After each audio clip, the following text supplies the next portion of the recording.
In 2022, while missiles lit up the skies over Eastern Europe and soldiers were sent to die on the front lines, the stock of Lockheed Martin hit record highs. No outrage, no headlines, just profits. So here's the question no one asks. If war destroys everything, why does it make some people richer than ever? War is usually shown as chaos, explosions, breaking news alerts, political speeches, maps filled with arrows and red zones. It feels unpredictable, emotional, almost out of control. And that's exactly how most people understand it, as a sudden collapse of order, where nations are forced into violence. But that's only what's visible. Because beneath that chaos, there's something far more structured, planned, calculated, systematic. War, especially in the modern world, is not just a reaction, it's a process, one that has been built, refined, and scaled over decades. And at the center of that system sits the United States. Not just as a military superpower, but as the backbone of a global defense network that fuels conflicts far beyond its own borders. The United States spends more on its military than the next several countries combined. Every year, hundreds of billions of dollars are allocated not just to maintain power, but to prepare for potential conflict anywhere in the world. And that preparation isn't abstract, it's physical. It requires equipment, technology, logistics, and constant production. Because war doesn't just happen, it has to be supplied. And that's where the real story begins.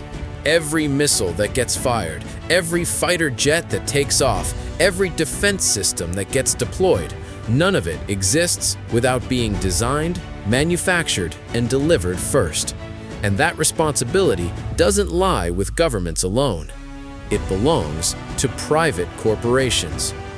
Companies like Raytheon Technologies, Northrop Grumman, and of course Lockheed Martin form the core of what is often called the defense industry. These aren't small contractors working behind the scenes. They are massive, publicly traded companies worth tens, sometimes hundreds of billions of dollars. And their business model is simple. Governments need weapons, they supply them.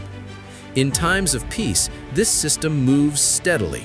Contracts are signed years in advance, projects take time, production is controlled. But the moment conflict begins, everything changes. Demand doesn't increase slowly, it explodes. Missiles are no longer stored, they're used. Equipment isn't just maintained, it's destroyed. Armies don't prepare for war, they are actively fighting one. And that means one thing: everything being used needs to be replaced immediately. Governments don't have the luxury of waiting. They don't bargain over price the way normal customers do. In war, speed matters more than cost. Supply matters more than efficiency. So they spend fast. Billions are approved within weeks. Emergency budgets are passed. Contracts are signed at a pace that would be impossible under normal conditions. And all of that money flows directly into the companies capable of delivering what's needed. This is where war stops looking like chaos and starts looking like a business cycle. Once you start looking at war through this lens, a pattern begins to emerge, and it's surprisingly consistent. Every major conflict triggers the same sequence of events.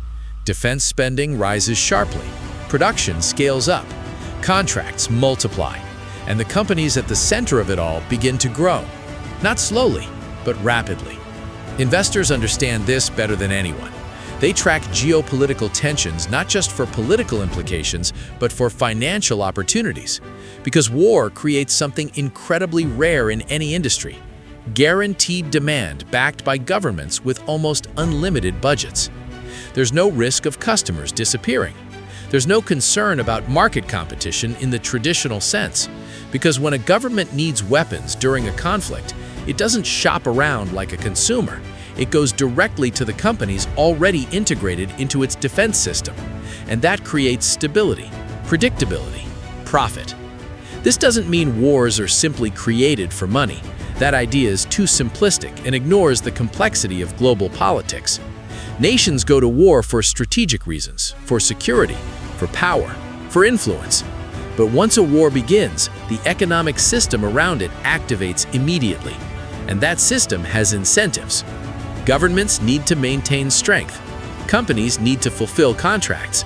Investors expect returns. Each part supports the other. And once that cycle starts, it becomes incredibly difficult to break. This is where things become uncomfortable. Because while this entire system operates, there are two completely different realities unfolding at the same time. On one side, there are soldiers. Their world is immediate and unforgiving. Risk, uncertainty, fear, survival. Every decision can mean life or death. Every moment carries weight. The cost of war for them is personal. It's real. On the other side, there are boardrooms, executives reviewing contracts worth billions, analysts projecting growth based on rising tensions, investors watching stock prices climb as demand increases, earnings reports reflecting higher revenues driven by ongoing conflict. Same war, completely different experiences.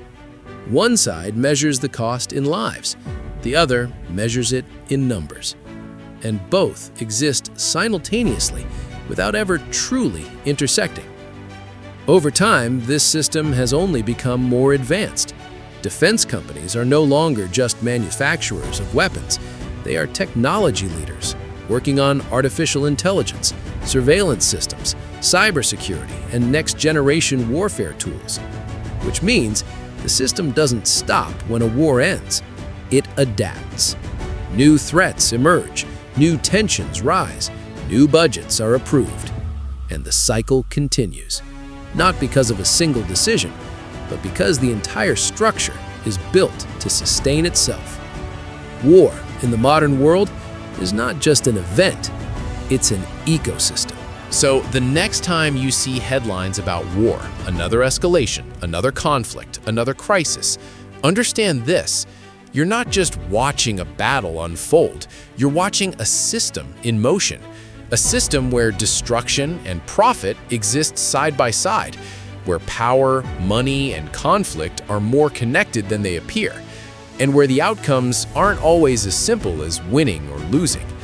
If you want more videos like this, where we go beyond the surface and break down how the world actually works, subscribe. And tell me in the comments, do you think modern war is driven as much by economics as it is by politics? Or is that a line most people don't want to cross?